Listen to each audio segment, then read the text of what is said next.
AI robot relationships. Yeah. It's crazy because like already dudes were doing like the sex doll thing, and then to have them mechanized, and It really concerns me.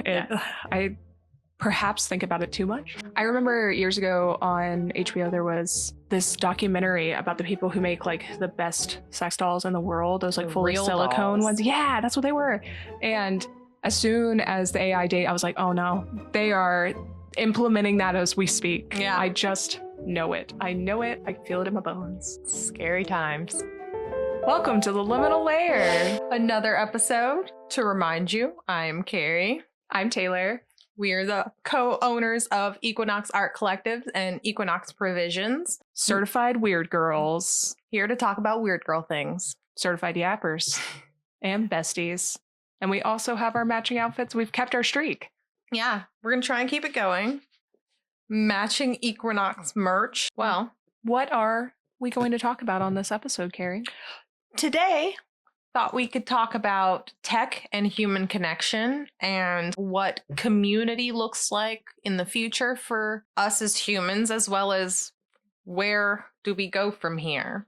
And how does it impact the spiritual world as well? Right, because everything is so divided, and we would live in this space where everyone's trying to find connection, but often now we have to do it through technology. I'm someone, I can't say that I'm not, I do group meditation through Zoom. So I understand using it for connection while still being apart, but also it would make no sense for us to get together because the type of meditation we do is 20 minutes. Yeah. I'm not driving an hour. Well, it makes sense to do something like group meditation. There's so many ways that technology benefits the entire world, and especially I feel like the spiritual, metaphysical, magical community. It's been so great. But like we briefly talked about last time, it has also caused some huge issues. Yeah. I think you and I agree that the magical world, the spiritual world, and our everyday world are inherently connected. Yes. One affects the other always. And so what we've seen in, I guess, the regular world, mass media, just everyday life, with the rise of technology and specifically AI, has deeply also affected people's spiritual wellness, I guess. Maybe their emotional wellness. Yes. Whenever we're relying on something that's not human for a lot of the things we used to rely on human connection for, it blurs those lines and people get really confused about what's real or not. And when talking about spirituality, it does usher in this new space where people feel like they are better than some people or higher power than other people based on information they get from computers. Yeah, there's something dystopian about that. It rings of dystopia. Yeah. It's always so great to see people find community online when maybe there isn't community available to them where they live. And not everybody can pack it up and go to like the arcane castle that somebody built. Not everybody can move to some place where there are so many people who feel similar to them and are interested in the same practices that they're interested in. So it's great in that way. But like you said, it has made it even easier to create these weird spiritual cults online. Yeah, and there are lots of great communities online. Shout out Samantha Rose in the Garden. There are plenty of great practitioners who have great spaces that give great information. But then there are a lot of places and people where I don't even know what they're trying to sell you, honestly. It's like they don't even know. They just asked ChatGPT to make them a course, and then you're learning from ChatGPT. That's who you're learning from. Yeah, that's true. And I mean, even outside of the spiritual world, we know that people, influencers of different kinds, are using ChatGPT for workbooks and prompts and things. And then on the spiritual side, there are coaches and practitioners and things who are doing the same thing, as well as there are people who just sell like Canva templates and things like that. So really, you're just pushing out the content without actually doing anything yourself. And the world itself, all thought, all art is cyclical, right? It's Ouroboros, it's the snake eating its tail. And that's fine, but it's almost as if AI specifically has sped up that process that all thought and art and makers kind of go through, where it is all derivative of each other. But now that process has gotten so sped up via AI that it's like, are we going to eat our head? Like, are we going to circle? Like, Yeah, we're gonna going munch too fast. Yeah. I even see it. I look at Pinterest and I look around on the internet image searches a lot for drawing reference. Yeah. I spend a lot of time combing the ends of the internet for drawing reference for tattoos, especially for animals and flowers, so that I have something real life to draw from for people's tattoos. It has gotten so bad. Everything is AI generated images. It's insane. And I guess because I have a practice eye, I can immediately see it. I was looking at hummingbirds the other day for this tattoo. And because it's just such a force of habit, I still pull up Pinterest first, because Pinterest used to fuck. Yeah. Pinterest used to have the greatest references for anything you needed. Like, it was like the cream of the crop of just photographs on the internet.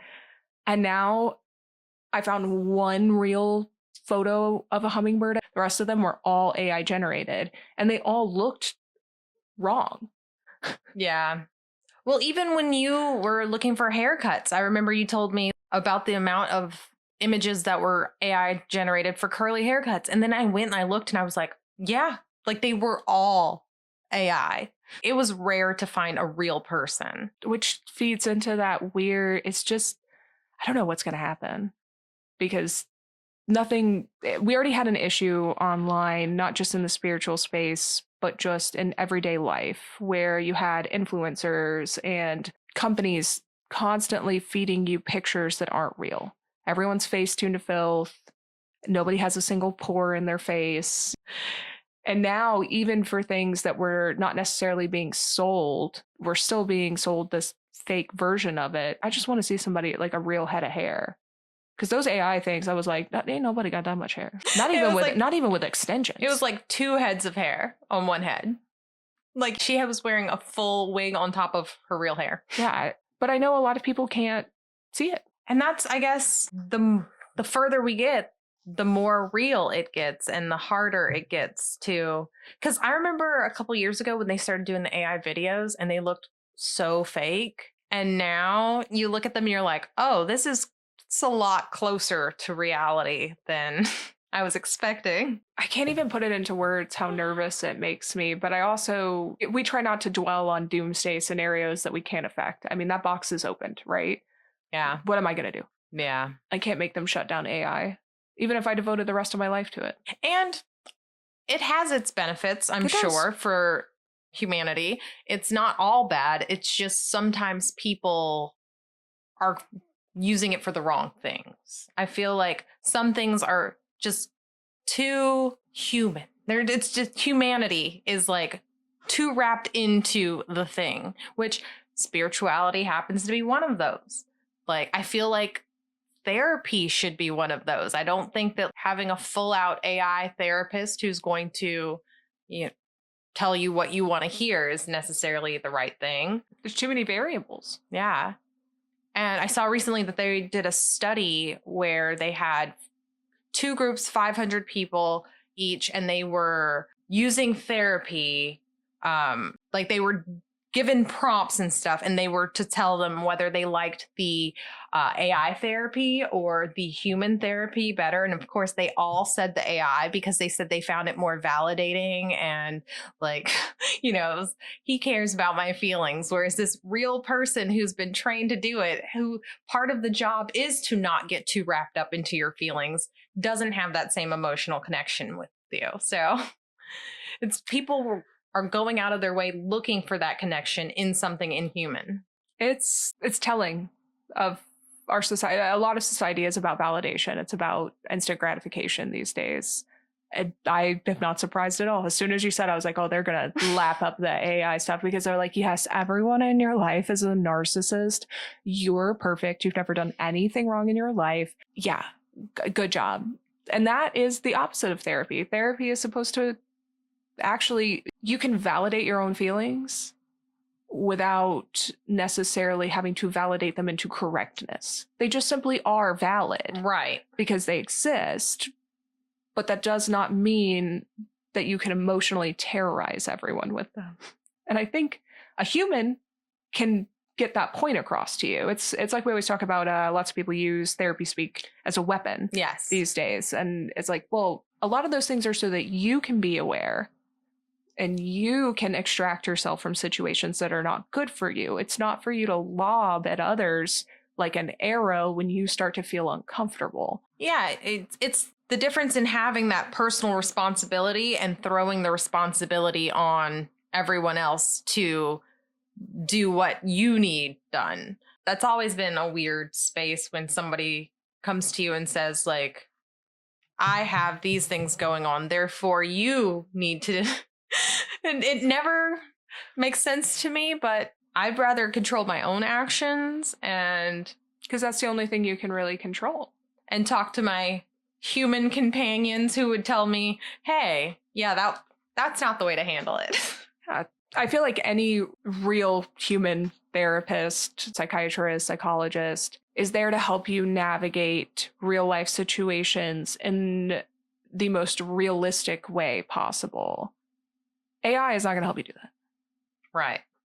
It's just going to tell you you're right, give you a little kiss on the forehead, send you into psychosis.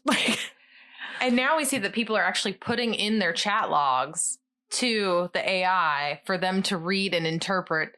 And then they use that as fuel for whatever feelings that they have about the situation, which is really strange to me that you're running everything in your everyday life through a computer and saying, like, how does this feel? This thing that has no feelings. Tell me. What are you getting out of this? I feel like text is already something really hard sometimes because there's no inflections or anything. I mean, you can use caps and things like that, but I feel like a lot of the subtext is lost. A lot of the nuance is lost. So for it to be run through a computer to tell you what this human meant by it, it just feels really, really Black Mirror. Well, it's weird because it seems like humans are determined to have problem-free relationships when inherently any sort of relationship you have, professional, personal, romantic, etc., a family dynamic, are all intrinsically complex because humans are complex. And it's impossible to distill human emotion, communication, and long-term relationships that function with any degree of normalcy into instant gratification or just something that can immediately be solved by a computer. That's just not how it works. Like, sometimes people are going to be really good to you. Sometimes they might not be as good. That's human nature. Doesn't make them the hero of the century if they're good to you. Doesn't make them the evilest person alive if they're not good to you. We just are people. And a person, a trained therapist, a trained psychiatrist or psychologist, someone with the actual qualifications. I wish I could underline words via vocals. Real qualifications. Let me be clear. Can actually help you navigate how complex relationships are. That AI is going to see whatever text you ran through it and it's going to be like, oh, Bessie, they're in love with you. But I think also the type of person who is running this through an AI first before running it through anyone in their life clearly has a lack of people in their lives and they're looking for something. And unfortunately, up until this recent update, a lot of people thought they found it. I do feel empathy for people who feel alone, people who are lonely. I think that is one of the saddest realities I can imagine. We were talking about this before we got onto the microphones because we had to have our pre-app session, get the wiggles out. There's nothing sadder to me than someone who truly feels lonely. And I'm not talking about somebody who doesn't have a boyfriend or girlfriend. I'm talking about somebody who doesn't have anyone to confide in. That is very sad. But I wonder at this day and age if a lot of that isn't self-imposed because people don't want to actually navigate the difficulties and the hard talks and the give and take that actually comes with a real friendship or relationship or community. Being in an actual community, being in like a coven, being in any kind of like a book club or playing pickleball, or that all requires real communication, and it also requires you not always getting your way. And maybe sometimes you're the asshole, and then you have to just be like, oh, you know what? Wasn't on my game that day. Sorry, I was a bit of a jerk. But nobody wants to do that because it's hard, because it's uncomfortable. Yeah. Yeah, that's true. Like you were saying with the instant gratification, a lot of people want that level of a relationship with people without the work. It's much easier to sit behind a computer and be like, I'm going to name you Larry. Larry, you're my new best friend and my therapist and my boyfriend. And, and this is Larry, my therapist. This is Barry, my boyfriend. And this is Mary, my bestie. And we all get along great. And we chat amongst each other. Have like open tabs where they chat amongst each other. Like, yeah, it just, sometimes people have to be realistic with what they want in life. And I think that in the coaching world, I have learned that is the number one thing, is that people come with lots of requests. And then when you break it down, that's not even what they want in life. They've set this goal or something that sounds good, but it's not necessarily like leading them where they want to be led. When you start actually asking them questions, so like, yeah, I want to be, I guess pickleball is my fixation today. I don't know. I want to be a pickleball champion. And you're like, okay, why does that appeal to you? And they're like, well, I really want to be outside. You're like, okay. And pickleball is the only way you can be outside. And they're like, well, I mean, there's someone I'm in love with at pickleball. And you're like, okay, so do you even like pickleball? They're like, I like him and he plays pickleball, therefore I like pickleball too. Yeah. Maybe you should just ask that person if they want to go out on a date. Yeah. Sometimes people get wrapped into everything online, especially since it's been so easy for people of younger generations now, since that's all they've known. So it's, you date online, your friends are online, you go to your online groups, you check on your AIs who are now your friends and you're having like everyday conversations with. But there's not really a lot of face-to-face human interaction. That sounds like a hellscape to me. I deeply value my alone time, but I cannot imagine solely connecting with others online. I mean, I never answer any online messages. And that's okay. I guess for me, I've never really seen online as like the real world. The worlds never really merged for me. I feel like they're two very different spaces. Do people? I guess they do. I think a lot of people, it's just one, like their online persona, and they believe everyone is their online persona, which I know just through the coaching world, that ain't true. A lot of these people are doing what it takes for followers and likes and things like that. It's not necessarily everyone is who they present themselves to be, but a lot of people still don't understand that there is a separation, that there are people online who are telling you about like flexing big amounts of money who are in credit card debt. There are people who are telling you about like how great their courses are and things, and they're buying their crystals from like, China. They bought them on Shein. So a child died. Yeah. I get that wrong. People like the instant gratification of telling you who they are online and you believing it, whereas face to face with someone, you have to actually present yourself as that person. Actually living with your morals a lot harder, and as it turns out. Well, I think about like in the spiritual space, especially like how someone like Audrey Cushing, who formerly of Suicide Girls and things like that, how she rebranded herself as a spiritual girly, started a brand that sold crystals and necklaces and stuff and touted them all to be handmade and this and that. And then later people found out not only was everything from AliExpress and very cheap, And she was charging like $50 for these AliExpress necklaces. They were handmade. That just were not in the way that everyone assumed. And then she just disappeared. It's not like she ever answered for any of it or tried to, because it's so easy to just up and remove yourself from the online world. That's true. Sometimes. Right. But to not even have to like, it's still there, you know, like people will always remember that, yeah. but you can just log off. I mean, God, I wish some people would. If I had a prescription pad, if I could prescribe people to log the fuck out of the internet, so many people would get them. You're like, that's okay. Okay, here we go. Here's your script. I'm taking your passwords. So I just want you to spend 1 month. Spend 1 month offline. I promise you.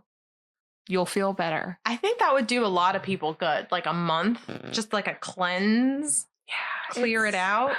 It's just such a hard topic because it is so personal, right? It all depends on how you personally deal with these things and how are you capable of interacting with AI and with online communities and social media. Are you capable of interacting with these things in a way that doesn't undermine your own mental and emotional health? And unfortunately, I feel like the answer a lot of times is no. People aren't, but they don't want to actually get offline and make real human connections because that's hard. But they people crave connection. People crave it. We are humans, all humans require social interaction.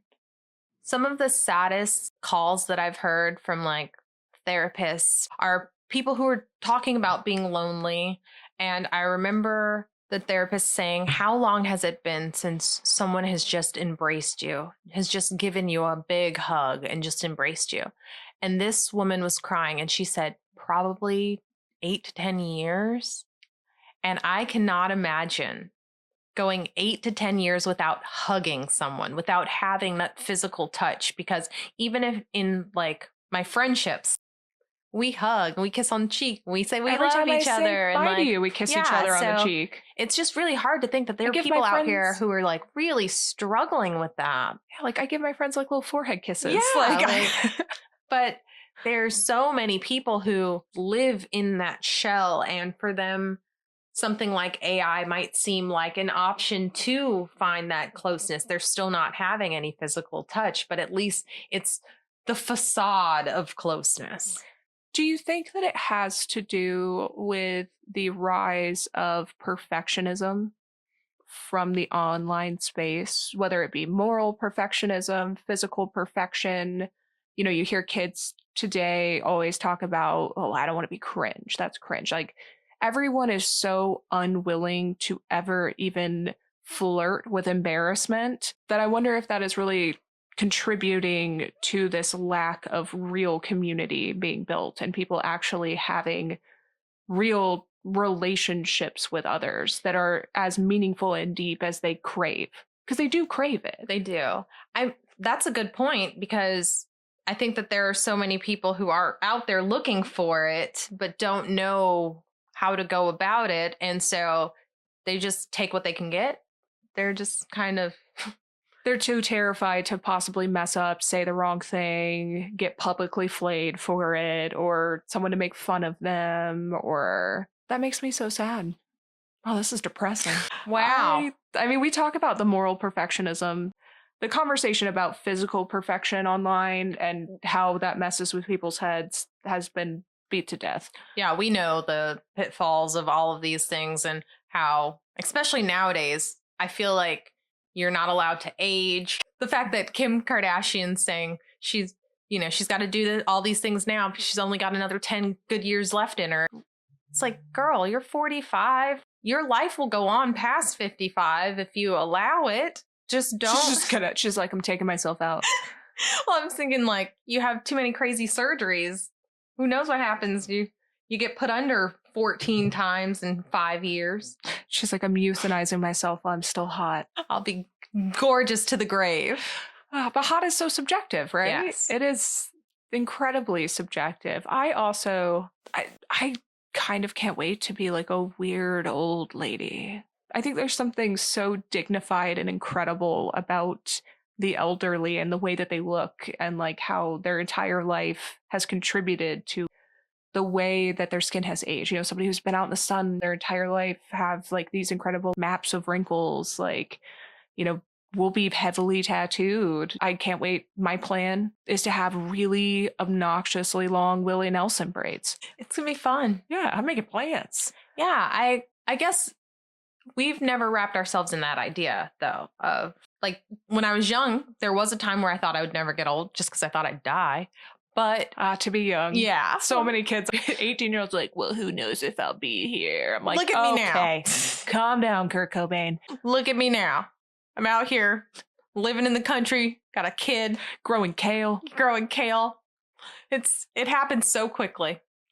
So yeah, But there's beauty in it, right? Oh yeah. I mean, I love the slow life, and I think that there are a lot of people who are really trying to like fast track things, you know. To where? You gotta Euthanizing yourself because you're not hot? rise and grind. You gotta get up, you gotta make enough money to buy that Lambo, you gotta go do, you know. And I think that they're being sold this idea that there's this, if you don't do it today, it'll never happen for you. And it might not. And it might not. But you got to be okay with that. But the fact that you're like chasing any high that's you think is going to. Well, maybe, you know, once you finally get that Lambo, you'll have real friends. You won't. Just so you know. Having material things will never get you real friends. It'll get you people around who want to spend your money, but it'll never get you actual true friendship. And people do need it. It's so crazy too. I love how humans inherently just like mess shit up. We're so messy. We've created these incredible tools for connection. The internet is an incredible tool for connection. It is insane the amount of good it has done for the world. But we also are just the messiest bitches alive. And we're like, what if we tricked our brains into feeling like we're getting the social interaction we need, but not really?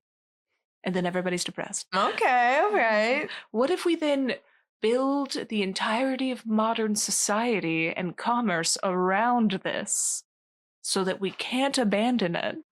That's the plan. Yeah. That's the plan. I feel like it's so strange because we talk about people who are using it as therapists and stuff, but there's so many people who are also now just giving up on dating, and they're like have an AI boyfriend or girlfriend.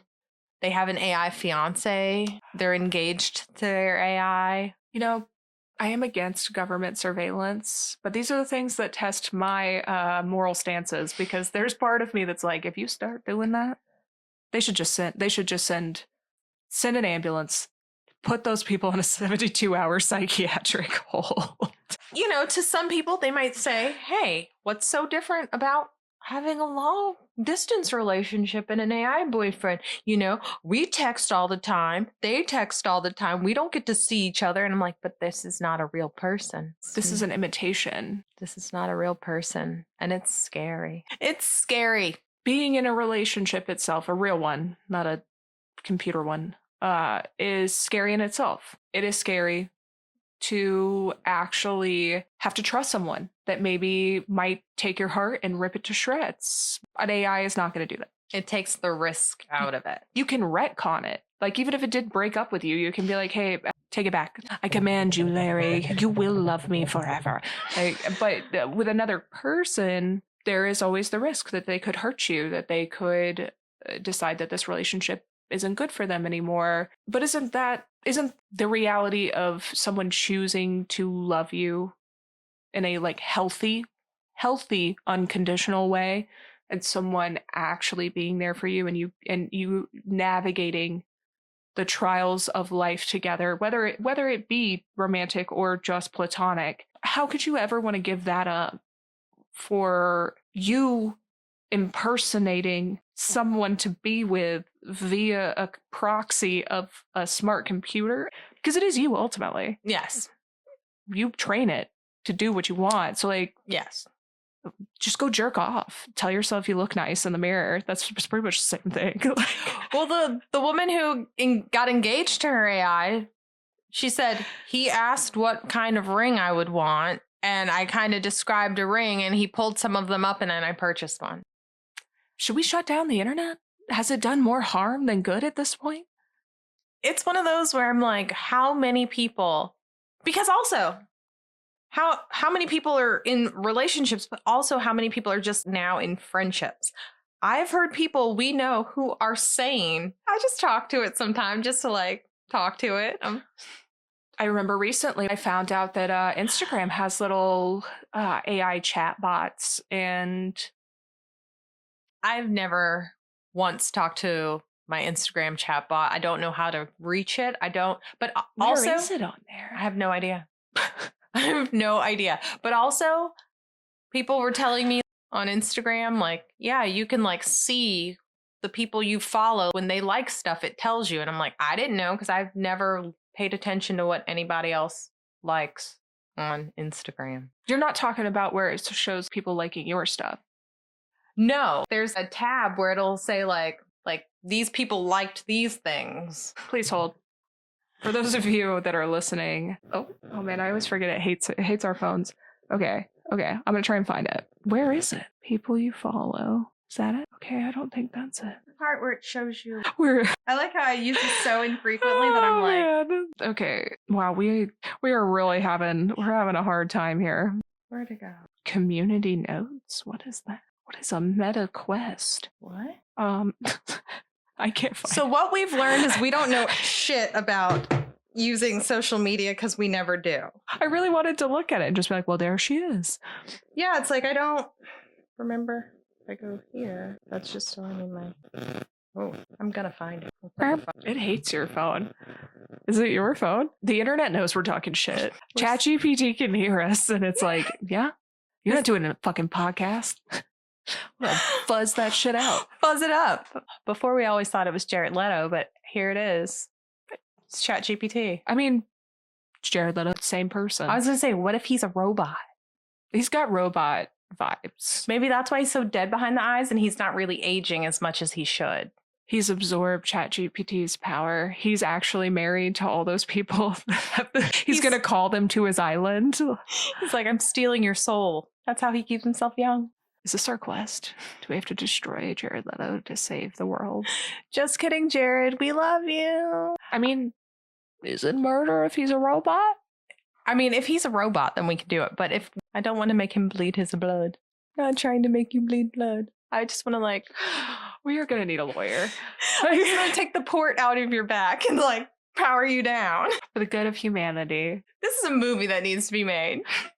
Let's just, is this going to be in a documentary someday after we get like Waco'd? Because we've just decided we're going to do like goth Amish. You know, I've thought about starting a commune, getting some land, everybody moving out there. We can all be real peaceful. But then I also realized that like commune and cult, they really like, they're right there. They're right there on each other. And I feel like I could quickly just like go to the cult side. I do love good outfits, like just fun. I love a good costume. Cults always have costumes. Yeah. We could all wear robes, like in pastels. Linen pastel robes. If anybody's interested in joining, seems kind of fun. Liminal Lair pod@gmail.com. Go ahead and email me. I'm taking interviews for the commune/cult. I'm not saying it's not going to be a cult because I cannot guarantee that. But what I am saying is that it's going to be a good time and we will have hydroponic lettuce. Bread. Love bread. We will have all of the sourdough. I make sourdough every week. We will have all the sourdough we need. I don't have it in me to be a cult leader because somebody would be like, you know, my grandma died and I really want to go see my family. And I'd be like, yeah, okay. I don't know why you're asking me. Like, go grieve. See your family. I hope that this helps. I don't have time to run other people's lives. I have stuff. I want to make patch jackets. And what if we start a cult, but secretly it's really people just running their own lives and they don't realize it? That's $1 million idea. So they think we have the control, but really they've been making their own decisions and find out they're more powerful than they thought. And there'll be a graduation where we're like, you know what? I've just been telling you all the things that you've been telling me. So you're free. Go, run with it. That'll be $5,000. $6,666.66. You know, it's your angel numbers. I do always see 1111 all the time. I've been getting lots of 1111s and 333. Do you see 333 a lot too? Those have been the ones that have been in my synchronicity circle. I don't know what that is. What is that? I just made it up. Oh, okay. I'm just trying to use the speak, you know? I mean, you hit it because I was like, that sounds like something an alien would say. That's right. And for only $111, you can take my course called Synchronicity Circle. Not a cult. Not a cult. So, as far as technology goes, we also see that there are a lot of people currently who have been using it to hype themselves up to feel like they're like gods. What? It's the AI psychosis. They've learned so much that they now know more than every other human, and so therefore they are God with the same technology everybody else has. Once again, maybe we do need government surveillance. Maybe you should have a login to get to the internet so that we can make sure you're not out here like escalating your mental illness by talking to Grok or whatever. Yeah, I think that for some people that probably is easy to do, to like blur those lines.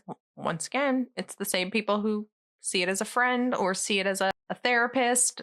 I guess some people have just put it on this platform, and the fact that they have this knowledge at their fingertips makes them believe that they are special. I just cannot imagine turning over my existential thought to a computer. It's like an SNL skit. My husband was telling me something about, he read that like a large amount of AI has been trained through Reddit forums, just like through straight up internet content that's not like factual, so that there's a lot of stuff that, even though Reddit gives the worst advice. Sometimes I read an Am I the Asshole and I'm like, no, and everybody's like, you should go apologize. I'm like, don't listen to these people. Everything I see on Reddit, they're either like throw that person away for this imagined slight, or somebody will be like, they burned my whole house down, but I called them a jerk. And Reddit will be like, you need to apologize to them. Like, and I'm like, where's the balance? There is no balance on the internet. I think that's kind of how we got here with the AI. I guess Reddit was kind of the precursor to this, because people would go ask Reddit and they would have like forums of people, you know, all the dudes who do the look maxing forums and stuff like that, where it's just a whole bunch of dudes who are unhappy with their looks telling other dudes they're ugly, even if they're not. Yeah, you're looking at pictures of dudes all day being like, you need to fix your chin. You could use extra cheekbones. You should start, you know, what do they call it when they hit themselves in the face with a hammer? Bone crushing? I'm in deep, you guys. What? When it comes to the internet, you will learn through this podcast. I have dug through every what kind deep, of hammer? A regular hammer. It's called bone crushing, and these men are on the internet tapping their bones with a hammer, trying to like restructure their face. All right, yeah, we're buying land. We're doing the cult thing. I'm out. It's part of the look maxing. But I will say I would rather you ask Reddit than ask AI. Yes. Like, if you don't have a community, yeah, ask Reddit. Just remember to take all of it with a grain of salt. It's like, you know, watching mass media news. Sure, you can get your news there, but you also need to be like, and how true is all of this? Sometimes the news, especially when they're like trying to do the coming up and they're like, coming in the next hour, have you seen this warehouse burned down? And it's like, there was a small electrical fire in the closet that was stopped before anything happened. Like firefighters didn't even have to come out. Like, but then sometimes the stuff that they play down, they'll be like, gun violence, normal. And then it'll be like, 16 teenagers killed each other in broad daylight. I'm like, what? Oh, why didn't you lead with that? I'm concerned about this. Yeah. I don't want teenagers dying. Or the cars attacking people. I'm like, isn't it the dude who was driving the car drove through the crowd? They're always like, you know, car drives through. I'm like, is it the car that drove? Or was it the man who drove the car? Depends. They have those self-driving ones now. True. Did you see that video of the man in the electric car? And he could not stop or do anything. It was going on, and he was on the highway. the wheel or the pedals would not work. And he was in there like just praying. You could see he was just like straight up praying. And I was like, yeah, what do you do? Your brakes don't work. Your steering wheel's not working. It's all electric. You don't have any control. Yeah. This is the kind of shit that makes me go, maybe I don't ever want an electric. I'm Maybe a a hybrid hybrid. girl. I'm a hybrid girl. Get on the hybrid. At least then it's like I fill it up with gas every so often. I know it's going to get me where I need to go. Nothing was more annoying than driving an electric car and having to worry about my miles. I remember you doing mile math. Yeah. Being With the like, leaf? well, if I eat lunch at the Whole Foods where I can actually plug up, then I can have enough miles for the rest of the day. If I take the routes where I only have to go downhill and I don't have to accelerate too hard, I won't lose as many miles. It's too much. I hate math. I hate robots. Ugh, I hate robots. AI. Those clinkers. After y'all. Is it clinkers or clankers? I think either way. Clinkers, I don't know, sounds meaner. I don't know why. Clinkers sounds like a slur. It sounds like, yeah. Clankers is kind of fun. So why do you feel that human connection will never be touched by the things that people are trying to chase? Like what aspects of it can never be imitated. I think the intimacy that comes with having a disagreement and being able to work it out. You and I have been friends for a long time. Our disagreements are very brief and very sparse. We're just in a lot of harmony. We're very similar people, and we treat each other good. So, and we're adults, right? You know, I'm sure if we had been friends when we were teenagers, we probably would have had more disagreements. Right? Teenagers are crazy. Shout out to you, teenagers. We get you. Not hating. You're crazy because you're a teenager. Just is what it is. But anytime that we've ever had a disagreement, we talk about it. We talk about how we feel about it. And the other person is always receptive to it. And we work it out. We move forward. I do the same thing in my marriage. Do the same thing with my other personal relationships.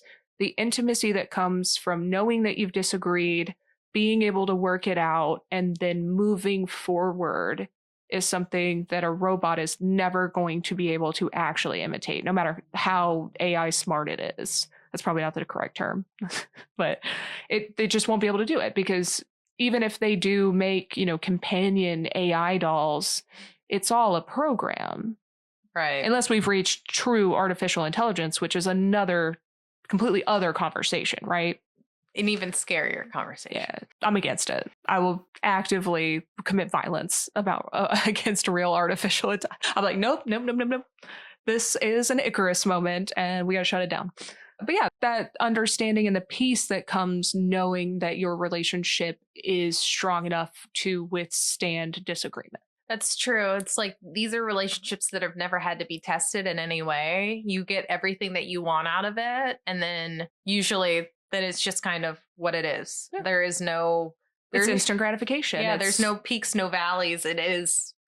And that's, I guess, what the people are looking for. Well, because that's what they're told. A lot of the relationship content, whether it be romantic or family dynamic or platonic or whatever on the internet, that you see is people striving for perfection. No long-term relationship you're going to have with anybody who you're never going to get into a disagreement with them. It's just not possible. There's going to be hard times in relationships, especially romantic relationships, because you and I spend a lot of time together. We talk every day on the phone, but it's still, we're not waking up next to each other. We don't have a child together, right? You are always going to have periods where you're very in sync, periods where maybe it's harder for you to communicate to each other because you're going through personal things, or maybe outside influences are affecting you. It is hard. Anybody who's trying to tell you that your marriage or your long-term partnership is not going to have at least difficult parts of it. And there are a lot of spiritual relationship scammers too, where they're like, no, you just have to meet your soulmate. You just have to meet your twin flame, and then everything will be fine. And you'll never have these issues that other people have. But that's just not true.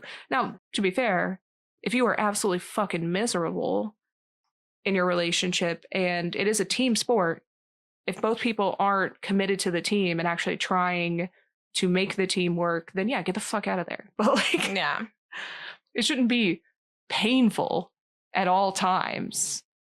But there's going to be some pain. There's going to be some growing pains. Yeah, but necessary. Yeah. And worth it. And the intimacy that comes knowing that someone is willing to go to bat for you and willing to go to bat for your relationship and willing to admit maybe they were wrong, maybe they made a mistake, maybe they didn't handle something good.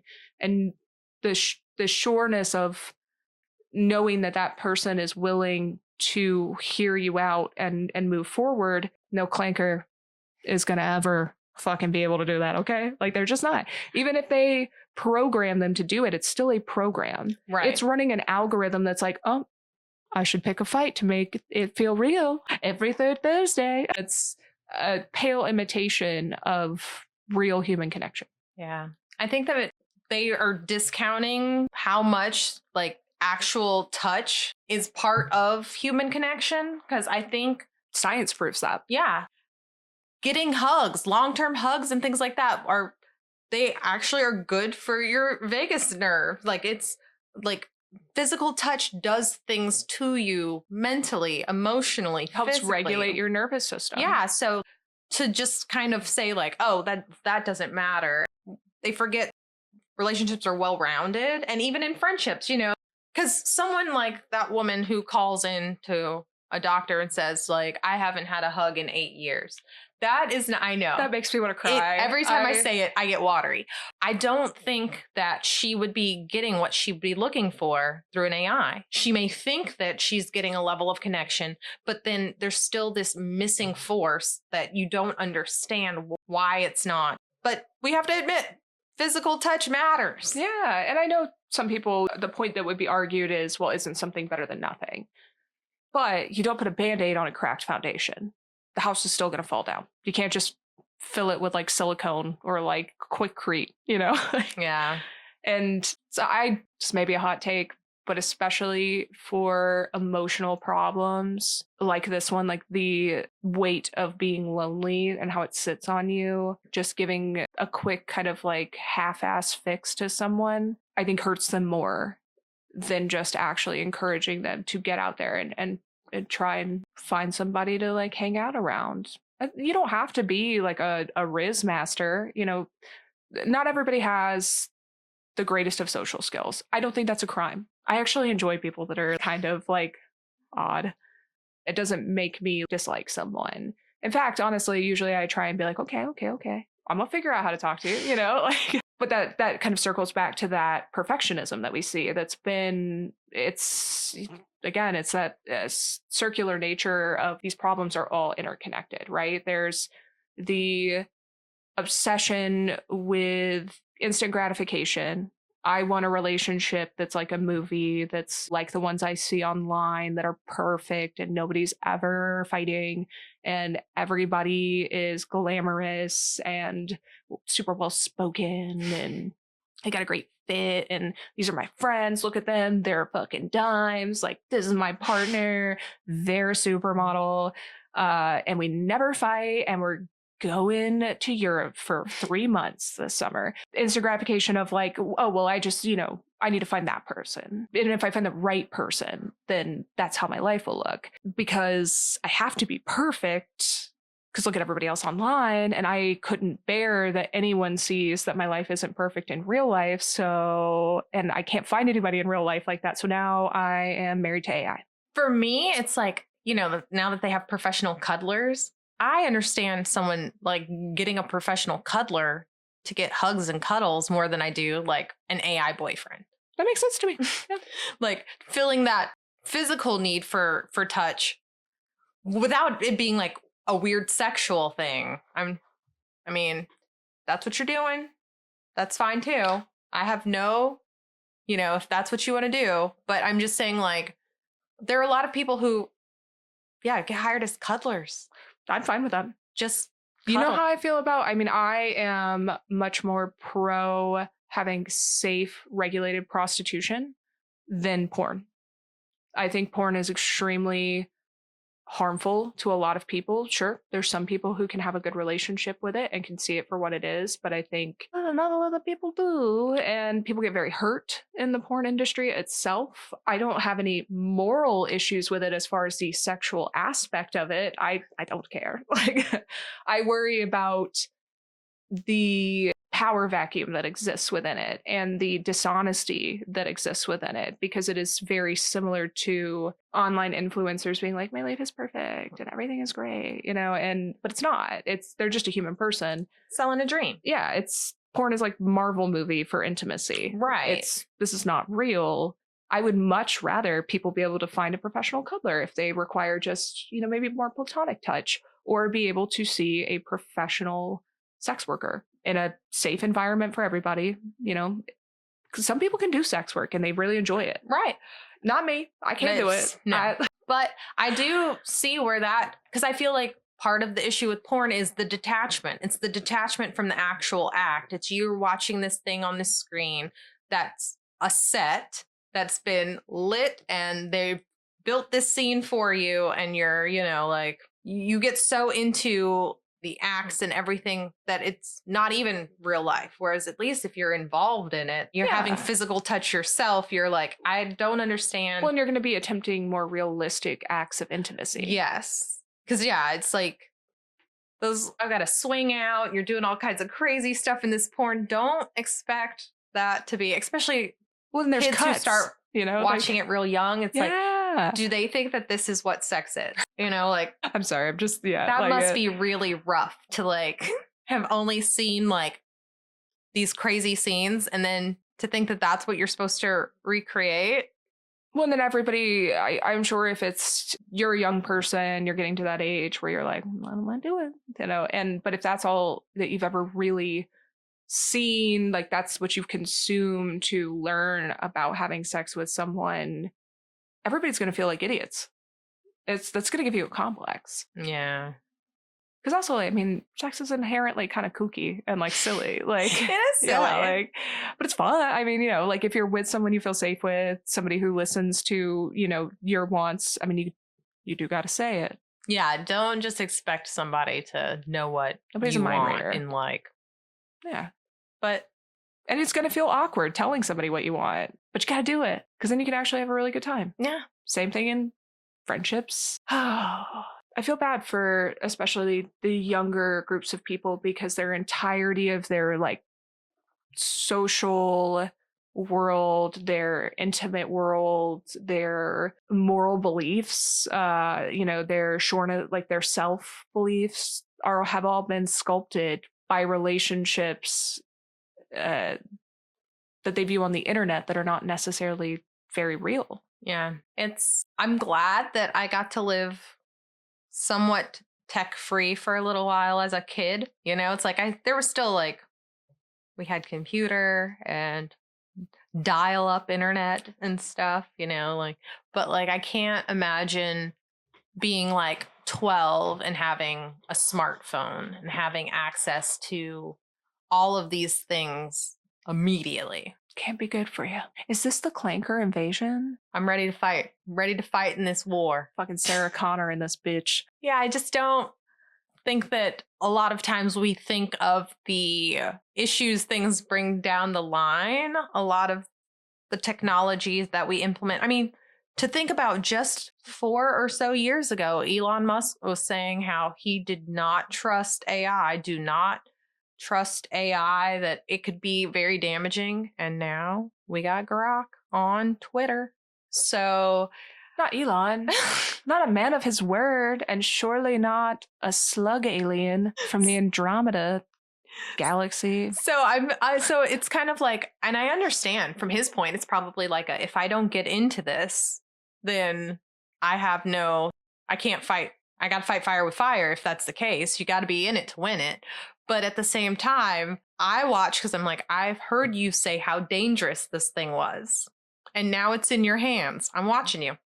It's kind of like the nuclear arms race, right? Everybody knew that whoever got the atomic bomb first was going to essentially be in charge. So what are you going to do? It's all right, you got me. The atomic bomb, also a weapon. I feel like AI is close enough to a weapon that it is an arms race. It's, whoever ties it up in a neat bow the quickest. Also, of course, it's going to be used in weapons, in military tech. Oh, for sure. I'm sure there are going to be lots of ways that it's just tied into our everyday lives that we at this point don't even like think about, because The horrors persist. yeah, And they will be creative. they're going to be like, well, you know, you need health insurance. You could always get this teledoc. Yes, he is AI, but They're going to give him some stupid fucking name too. They'll be like, it's Petey, the pediatrician. PD RoboDoc, here he is. Yeah, it's a scary time. I just always think about that kid in Russia who almost got his arm or his hand torn off by that chess robot. And I was like, this is exactly the issue. The robot is not inherently bad or evil. It just isn't a human. And it's programmed within a certain parameter. But it also has no empathy. It has no understanding that you are being hurt. Like, it go tear off your fucking hand because it thinks it's a chess piece or some shit, like... And then who do we have to blame? Ourselves. The robot doesn't realize that it's doing you immense emotional damage by pretending to be your boyfriend. No, it's just doing what it was told to do.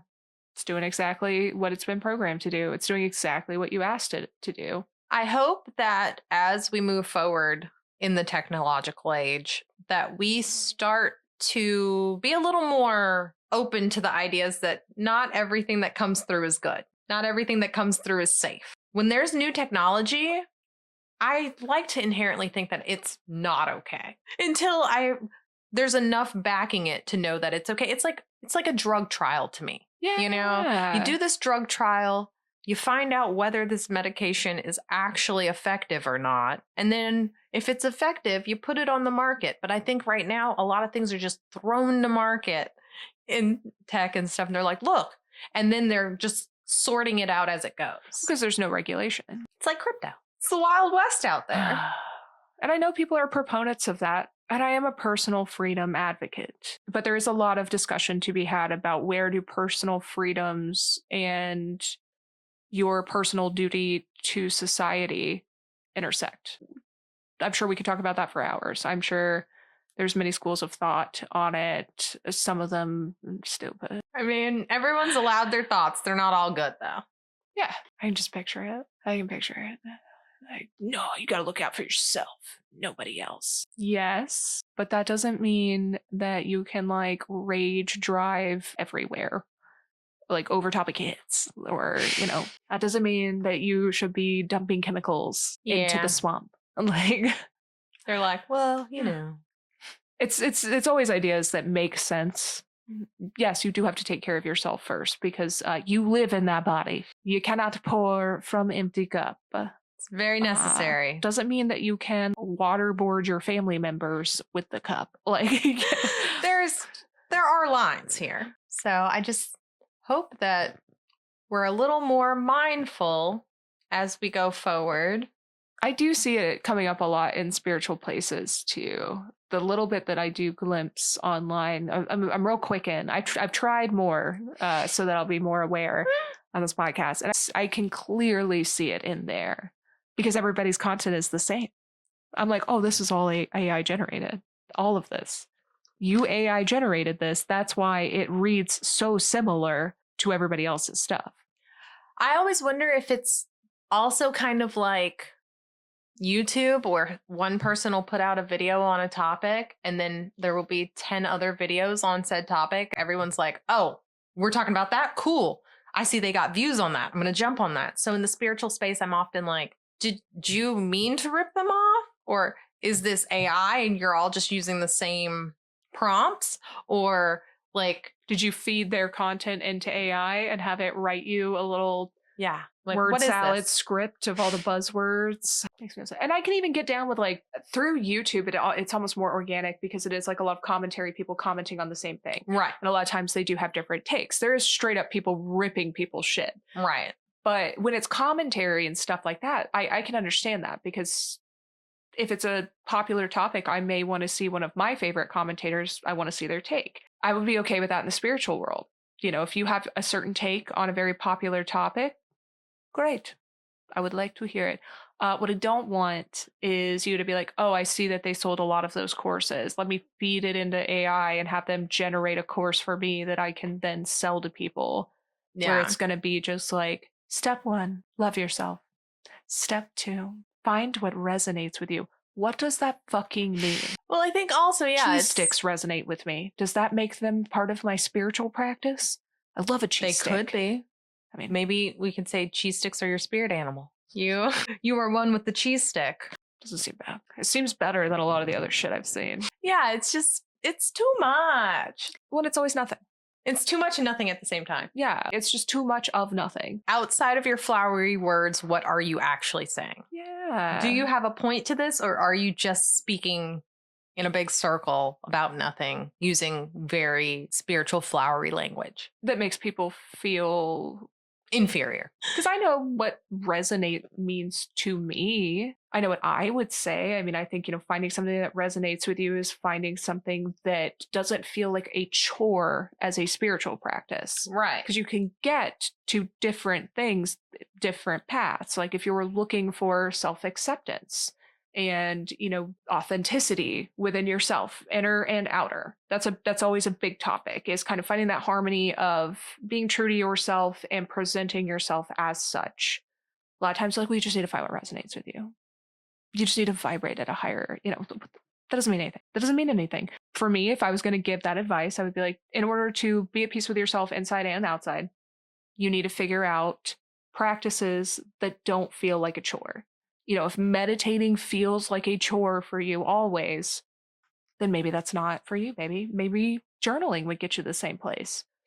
Well, also, it's like, if you're watching 10 girls online doing the same meditation technique and that ain't the one for you, maybe that ain't the technique for you. There's like 15 ways to meditate. You could do shower meditations. You could there's so many different ways you can go about it. And if you're just watching a whole bunch of people do the same thing and you're like, it's not working for me, it's like, well, maybe that's not working for you. It's not necessarily the whole thing wouldn't work. But I feel like it's difficult to find that take if you're just interacting with people online, or if you're, well, should I do spiritually, Grok? Oh, Grok, show me your ways, Grok. I think coming to that type of understanding of the spiritual space, the magic space, requires you to actually talk to real other human beings. Because in real life, people are much, much, much better behaved. True. In real life, if you're talking about what you do and exploring ideas, shocker, people aren't as much of dickholes about it because you're right in front of them and they might get punched in the face and they have to actually answer for their actions. People talk wild on the internet. I'm like, would you be that way? Like, if they were in front of you? And some of the people, I'm like, they probably would. And other ones, I'm like, no, you have your keyboard warrior protection through the screen. You're not. I stand on what I say on the internet. Yeah. I may not remember, but if you remind me, I'll be like, yep.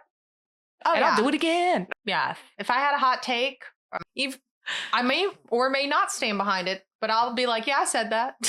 Well, at least I admit I said it. I mean, it could be a hot take from years and years ago. I mean, I'm not even really on the internet like that. But if I said it, even if I've changed my mind since, I'll be like, oh, I did say that. I don't stand by it anymore. I have changed my mind. I think that was the wrong take. And that's okay. People might explode if you said that to them. They'd be like, you can't. And I'd be like, oh, I can change. I reserve that right as a fucking human, you boogers. It's always weird when it's like well, we have to be the same. We have to stay the same. You have to believe the same. I feel like beliefs change sometimes. And I hope they change. Yeah. I mean, you may have friends who you were close with at one point who you're no longer close with. Why? Because everybody's brought to you for a season or a reason. And sometimes it's a short season.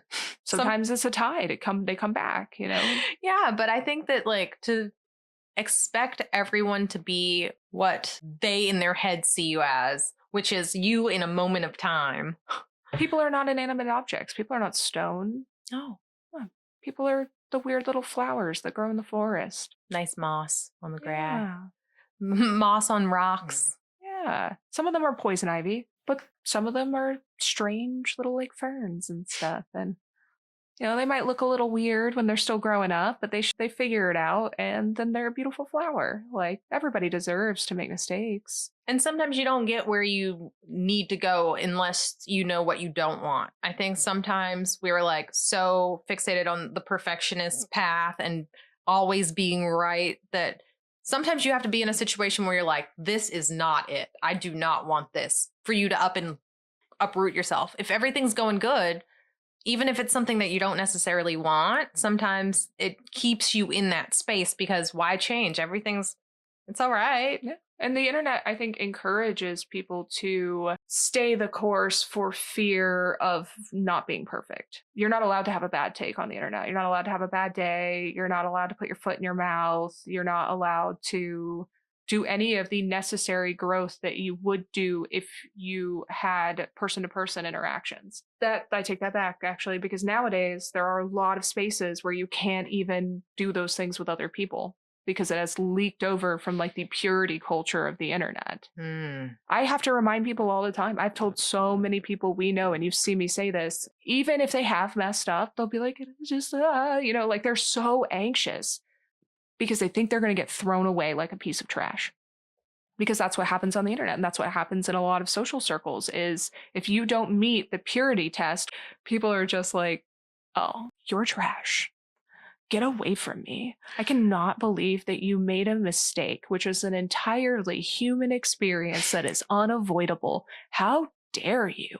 And I literally looked at people and been like, hey, I don't throw people away. Like, I will remove you from my life if you continually make bad choices that I think are morally corrupt, of course. Yeah, and that's normal. But a mistake? Oh my God. Like, oh no, you did something unavoidably human. The humanity. Yeah. You're Hitler. Like, it's just so fucking stupid. I get very upset when I think about it too much because I'm like, these people are out here literally living in fear for something that they will never be able to avoid. There are a lot of reasons that people stay in weird situations like that. And I know we've talked about in the future, we have to talk about like sunk cost fallacy and like the reasons why people get thrown into situations that they're just on the cycle and they refuse to get off. It's like, but it's so much more peaceful here. And they're like, but the time that I spent.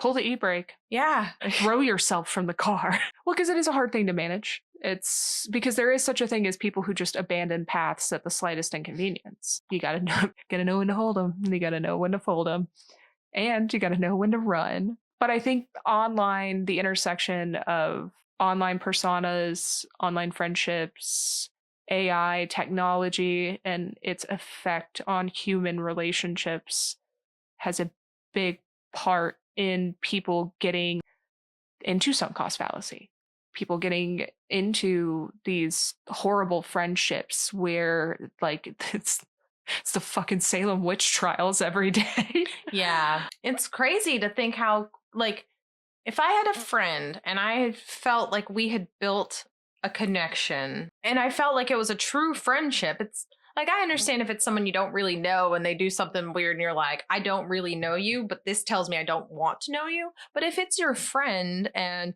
there's a minor hiccup, that doesn't mean that you should toss them in the sea, set them on fire, put them on the raft, set them on fire, push them to their deaths. What did they do? We don't even talk about them anymore. They called someone a name on Twitter when they were 12. Obviously, an intergalactic criminal.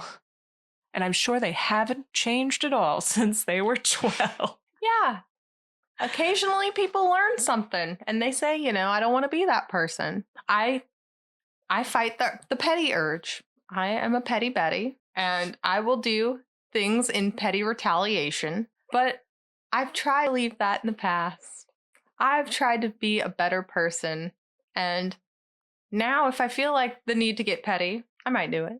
I'm not gonna lie. It depends. But I might say, you know what? Not worth it. Like, there's no need to do this. But in other cases, there are. But the point being that take it on a case by case. I don't feel like every time something happens, I have to immediately be like, line everyone up. We have to do the questioning. We have to make sure they're on the right side. You go to like have coffee with a new friend and they're like, did you bring all of your social media printouts so that I can know everything you've ever said on the internet? Like, No, I did not. I would leave. I'd run away. I'd probably call the cops. I'd be like, this person might be a serial killer. Go check their house. Yeah. They've got like boxes and boxes full of like old social media followings from people they haven't spoken to in years. Well, see, there are people who have done like horrid shit on the internet, right? And like, you had that dude who used to post all that revenge porn. Is anyone up? Mm-hmm. I forgot his name. We won't speak it. I don't think he deserves it. Is he dead? Hopefully. Anyways, like there are things like that. Like, yes, there's a line where I'm like, I have no forgiveness for you, but it's never normally something that severe. Yeah. It's when it is, I'm like, oh, okay. It's rarely a serious situation. I guess ultimately it kind of makes sense that people are turning to AI because having real friends is hostile as fuck. You gotta talk to somebody, and you're afraid that your views might not. I say that, but there are people out there who are not insane. It may be hard to find them, but they exist. I assure you, they're usually just not on the internet. That's true. They're not wrapped up in being chronically online and constantly purity testing everyone and just being really upset. I think everyone should start trying to make their internet friends their real friends. If you feel like you truly have a connection and stuff, like get together, invite that person to coffee, invite them out to, an art night, do something fun, but bridge that gap, because there are a lot of people you realize you're talking to who are like a few miles from you. And if they are super far away, Zoom call them. Yeah. Maybe FaceTime. Zoom call them, and both of you guys, like, I don't know, color a coloring page. Have a dinner date through Zoom. That could be fun. Yeah, just have a little. It doesn't have to be as hard as people want to make it. And I feel like making friends and finding new communities, it's not the easiest thing, but it is totally doable. And it's so doable in real life.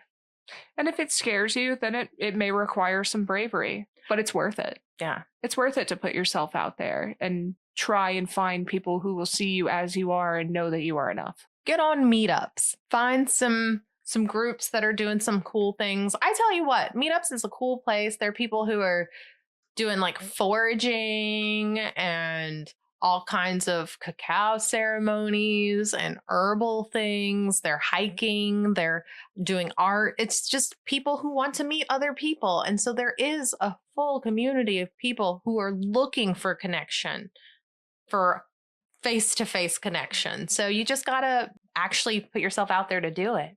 Yeah. And know your boundaries. If somebody starts being weird with you, don't engage with them. Because there are the baddies. Yeah.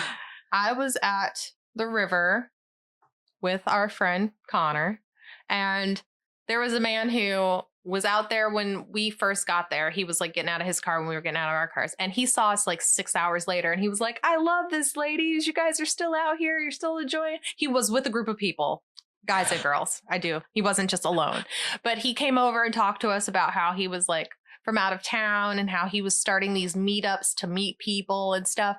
And he saw people who were interacting in situations that he wanted to also. We were on the river. He was floating. He's like, I'm trying to get people together, local people. So here's my number if you guys ever want to like join a group or come to he was like, we have dinners and stuff. So it's nice to know that there are people out there who are just like, hey. But I know that there are a lot of people who are too afraid to put themselves out there in person. I'm not somebody who, if you come up to me in earnest and you're not trying to like be a creep, I'm not going to be that person to be like, ugh, get out of my face. Yeah. But I know there's a lot of people who would. And that is part of, that guy obviously has made his peace with the fact that he's going to come up to some people and they're going to be rude. But look at him. He's still alive. He's still having a good time. He's still making friends. One rejection or one person being mean to you is not the sum view that the populace has of you. Yeah. Like you know who you are. You're going to find people who you like. The ultimate struggle, I think, for a lot of kids who are trying to people who are trying to remove themselves from being chronically online and using technology as a crutch for real connection is community is imperfect. When you actually are involved in communities of people and you actually have real meaningful friendships, it's imperfect. People are going to say things you don't like. People are going to not be NPCs that do everything you want them to do. And you see that even in online communities. Oh my God, it's constant infighting, right? But it's kind of baked in. That's just how it is. Yeah. Everybody expects it. In real life, you are going to have to ultimately deal with people that maybe get on your nerves a little bit. They're not evil, they're not creeps, but maybe they don't share every single belief that you have, down to the wire. I think online people are very quick to just be like, you're banished. You're banished. Blocked. Yeah. Whereas in an online community, and you will have supporters, there'll be people who are like, they don't believe that vegan milk should be available everywhere, something like that. It's always it's never a real issue. It's always something dumb, and people will get out. They'll be like, they're a monster, get rid of them. But in real life, if you're going to a local bridge club, people want to play cards, or a local hiking club, or you're going out foraging with a group of people, somebody may bring treats, and maybe they're not vegan because maybe they didn't even know that you were vegan. You cannot in real life be like, you've killed me. This is violence against my veganism. You did this because you hate me and you should be banished. In fact, let's push them off a cliff. If you act like that in real life, people are gonna be like, what the fuck is wrong with you? Get out of here. Yeah, you're the problem. Yeah. You don't get to be the main character at all time in real community. Because people are imperfect. Somebody's going to say something that is going to be a little weird. You're going to be like, oh. And in real community, it's about the full community. There is no real main character. It's about everyone getting what they need. So it does cause people who want to be that number one issue, because all of a sudden there's no hierarchy that they can follow, and they want to be on the top of the chain. Yeah, they don't ever want to have to interact with anything that even makes them slightly uncomfortable. Which sounds like a prison to me, but I guess if you like it, it's weird. It's not for me, but to each their own. If you want to be unhappy and live in the prison of mental chaos based on being 100% perfect and right, then good luck. Insane. There's two examples I can think of. One is I've talked to you about this one before. It was this food bank charity that they were trying to find somewhere they could host it, where they're giving out free food. Obviously a crime. But the only place that they could find that would let them use the space for free was a Catholic church. They don't have any money. They just have this food. They had managed to raise all this food. Obviously they can't pay to have a space. Catholic church said, you can use this space for free. All these people online were like, and what if people have religious? It's oh my. Then don't come get the food if it's that serious to you. But if you want to eat, come get this food at the Catholic church. Working through it's like you were saying before, we were talking about people who put their issues on others. It's if you have religious trauma, then you need to find a way to work through that. It's not go to therapy. Jesus Christ. It's not the outside world's responsibility to shield you from this was a pointed attack at you, person they didn't even know existed, who doesn't even live in this state. They were like, that motherfucker, I want to make sure that they're upset by this. It's not about giving people food, it's about you. Yeah, sure. Also, hot take, if you're that worried about it, you ain't never really been hungry, because I guarantee you hunger overrides a lot of things. If you were really hungry, you would waltz into that church like you were the Pope, and you would pick up some food. Yeah. Crazy for that one.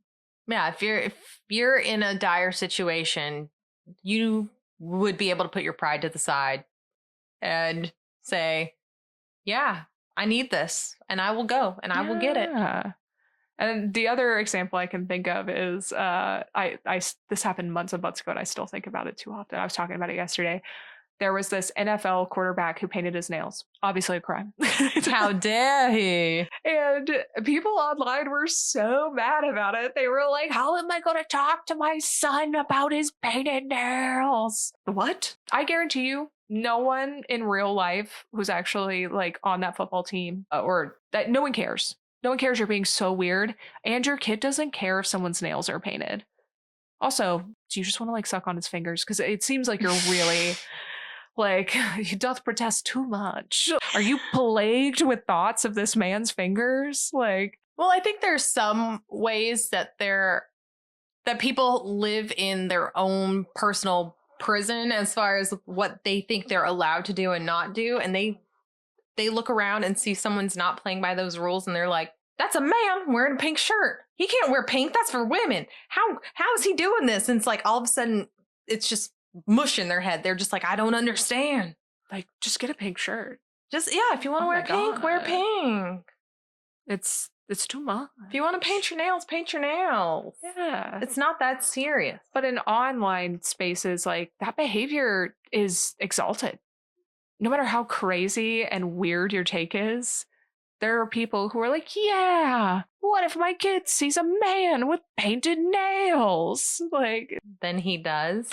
your I kid don't- doesn't care. It's so weird that you think your kid cares. Like, you care. That's who cares about this.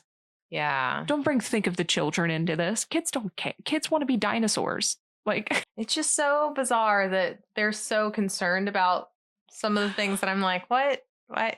Okay. Like, go to if therapy. you don't want to paint your nails, then you don't have to. They're not your fingers. Why does it matter? When in real life, if you were like at that football team's practice and you're there being like, get rid of him, look at his painted nail, like, everyone is going to be like, what? Get out of here. How did you even get in here? Like, it's Like, I'm not concerned with the way other people dress or present themselves unless it's like crazy inappropriate. If you're like wearing panties through the store and I'm like, okay, that's the layer that's supposed to be under something. You know, like if you go to Walmart. There are clear boundaries, right? Like, it's, if you are dressed like you're about to go on stage at Magic City in Walmart, Middle of the day. what are you doing? So there are times where I'm like, not the choice I would have made, not necessarily the appropriate choice, but I'm also not going to be the person to be like, excuse me. Here's the thing. Are we at Mardi Gras? Is this carnival? Then if you're dressed like you're about to go on this main stage at Magic City, I'm going to be like, woo! Yeah. Yeah! Like, Is it Dragon Con? Is it Dragon Con? Are you in cosplay? Yeah. Well, Dragon Con after dark. Yeah. There are kids at Dragon Con during the day. Yeah. It does scare me when I see a child after dark at Dragon Con. I'm like, oh no. Like, You should not be here. yeah. Ooh. The things I have seen and done, you should not be here. One time it was like 11:30 at night. Dragon Con after dark had really kicked it up. A lady with just Dragon Con stickers on her top half, like as pasties, walks past me. Doesn't bother me. It's 11:30 at night. Directly after her was this family with their kids. And I was just like, what? Take those children home. Like, Yeah. what are we doing here? It's Jeez. and by the same token, like, I would love to see the people that were causing a ruckus about the Catholic Church food bank thing. I go to where that is. I want you to say that to the people in line. I want you to make your case to the actual community that would show up there. Do it. I will give you a megaphone. I'll give you I'll go with you. You ready? Let's go.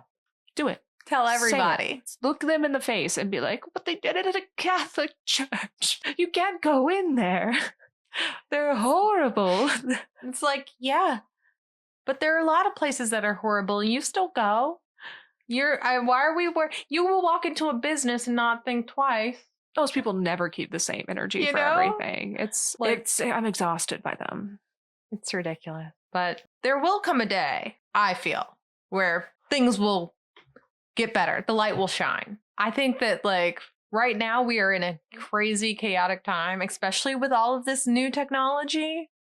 I think we have a lot of things that have been thrown at us at once and we're floundering to figure out how to even use it all. So I think that there will be a lot of good stuff to come out of it. I did see a dude who recovered his lost Lambo using AI. He was able to like find it using AI. Pretty cool. I want to Maybe- find good uses for Yeah, it. like- yeah, Pandora's box has been opened. Yeah, but let's AI ain't going back in the box. not use it for the cringe stuff like AI boyfriends. Let's just say it ain't healthy. Free AI therapy. Let's not do it. It's not the way. I always want to believe in humanity. I think humans are inherently messy. We always make a muck. We get something great. We space travel. We landed on the moon. I was like, wow, good for us. And then we proceeded to pump trash and abandon like satellites for the last 1969. Oh my God, it's math. 50-ish years. Yeah. 50 years. We were like, great. We made it to space. And then we were just like, let's make a ring of space trash around our planet. Why not? And we just are messy. We're messy creatures. You know, we get the internet, the biggest leap forward in communication and the ability to see and understand people that are so different from us, from different cultures. What do we do with it? Bunch of weird shit. But at the same time, so many good things have happened. Yeah. But we did also get flat earthers, right? Yeah. Crazy time. But I am worried. I worry about it. But a big belief, I think, of ours is like, there's only so much worrying you can do about things that you ultimately cannot control. We can control ourselves. We can make sure, you know, we don't end up in AI psychosis. We can talk about it places like here and say like, hey, AI is not a therapist. All right, good talk, everybody. You know, we can talk about how it affects communities that we are in, like the spiritual one. But that's really all we can do. And if it gets bad enough, we're just going to move to the woods. If it gets to the point where I can't handle it no more, I'm just moving to the woods. My man. That commune that I talked about, if anybody's interested, there are spots available. So, limited spots available. We'll prepare for the war against the robots. But in the meantime, we'll bake some bread. Hope you like sourdough. I think we'll figure it out. Ultimately, I think humans always do figure it out. We've seen really high amounts of division, and I think we're, just in general, I think we're starting to come back down that slope now, where people are starting to be like, I am exhausted by extremists. We always are. Everybody has been. But extremists are also crazy. So they're always the ones who are like yelling on the internet, bullying people into agreeing with them, especially on the internet, because now people can find you. Yeah. They'll dox you. Oh, like, in they'll, a second. you know, they'll do whatever. Like, that people are insane. And they really do chasing people down for dissonance. People are officially really starting to take a stance against like the purity culture of the extreme ends of belief systems. And I like that. Yeah. And because the spiritual world and the normie world are inherently connected, I think we will see that same kind of correction within the spiritual and metaphysical communities, because it exists there too. You have people who are really hard line about certain belief systems and reject all others and insist that they don't know what they're talking about. And I think we will be seeing that. I mean, we're part of that pushback. We are in it. Yeah. I know him. He's me. Like, we're on the front lines out here. Yeah. It's humans always correct. We just really have to light it on fire first. Burn it to the ground. It's just our way. Like a phoenix, we will rise anew. Yeah. Humans have come up with really cool, weird creatures. I do love that about humans, is that we will just like make shit up, and then it's what are they called? Like an egregore? Oh yeah, Egregore. Should I look it up? I think it's an egregore. Egregore. That sounds right. Yeah, like a phoenix is, you know, it is an egregore at this point. I mean, everybody knows what it means. We made it up, probably because we always burn shit down. We're like, see, he came back, so we'll be back, rise from these ashes, just like the phoenix. We're gonna fight the clankers. We're on this good fight. We're gonna do it. But don't let online communities that are dogmatic convince you that there is only one way to live your life or commit to any kind of spiritual practice. Don't let AI become your friends. Be brave. Get out there. Go talk to some people. Some of them are going to be nice. Some of them are going to be mean. But it is ultimately worth it. Gotta put yourself out there sometimes, because I feel like some of the best relationships you'll find will come so organically. You'll bump into somebody into a store, or, you know, be at a concert and meet somebody in the bathroom. Girls' bathroom's always a good place to make a friend. One of the safest places on earth. If you're ever looking for a friend, if you're crying in the bathroom, somebody will be there. Men, imitate girls' bathrooms. Start looking after those boys in there. Yeah, boys, come on, what are you doing? I do feel bad. I feel like men have an even harder time finding community. They do. Like good community, because I mean, there are a lot of men's communities, but like, I'm like, are you some kind of weird suicide pact? Because you're just like mad. We're like, Just not real Andrew mad. Tate. That's not what we're talking. That's in a community to stay away from. a cult. Yeah. But there's something about once someone is seen through a screen. Have you ever noticed that? Like, even if I'm watching YouTube on my TV, I perceive the people differently than I do if I'm just watching them on my phone or anything. It's like big screen gives them like big personality.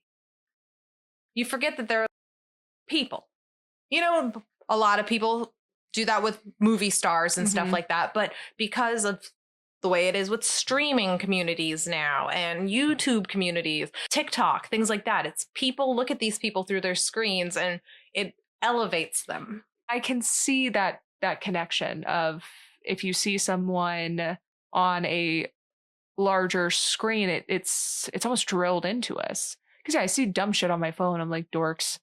I'm like, that lab coat ain't fooling anyone. Uncle Baby Billy ass motherfucker. But if I saw it as like a ad on YouTube or something, and it was Uncle Baby Billy ass motherfucker, like after I pay my dentist, and I might be like, is this a real dermatologist or something? Like there is this inherent trust that somebody, especially on a bigger screen, why would they lie to you? Would they lie to you? No. Why would they lie to you? Andrew Tate doesn't want you to think for yourself. He just wants your money. Yeah. Whether it's through his webcam girls or through his, what do they call it, Tate University or whatever.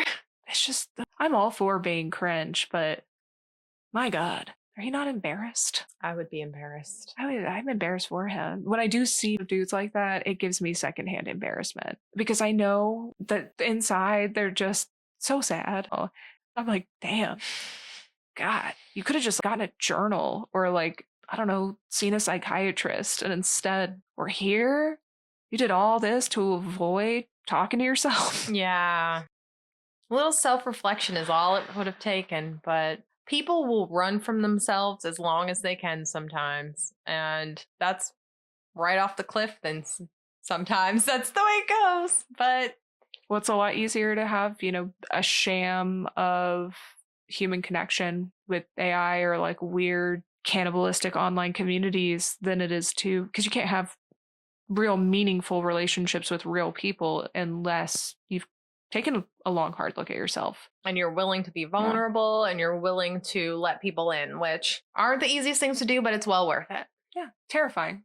And you're gonna get burned sometimes. I think that's fair to say. Yeah. The no risk, no reward. But it will be at the weirdest times. Kerry and I became best friends because of a weird Scottish band that we both like. It was a real Step Brothers moment for us. Yeah. And then we got to be in Scotland listening to the band, driving through the Highlands. And it was like, perfect.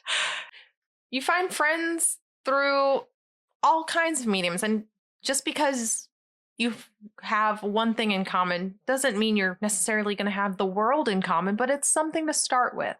It's a place to start with. We had a lot in common, but it just kind of happened. There are a lot of things that we don't have in common. Yeah. Like we're very yin and yang. I'm trying to think of like likes and dislikes. Oh, we're not making our point at all here. Shit. But it's out there. Go find it. This is your message to go find it. Nobody be depressed after you listen to this. We want to leave you with hope, though. Yeah. We do feel like this is our warning to go and find community of your own. Create community of your own. Find people in your local vicinity who you want to hang out with and talk to and start building it for yourself if you don't already have it. Yeah. We're working right now to do more community meetups, at our business. When we've been doing tattoo flash days, we've been trying to kind of theme them and encourage people to show up not only just for the flash tattoos, but also we've noticed people started making friends. Yeah. Because we're doing things that are kind of centered around interests. We did the Wild West flash day. I had no idea so many people were so into cowboys, but everybody had a great time. People had great outfits. People were having fun. And so many people made friends. It's important.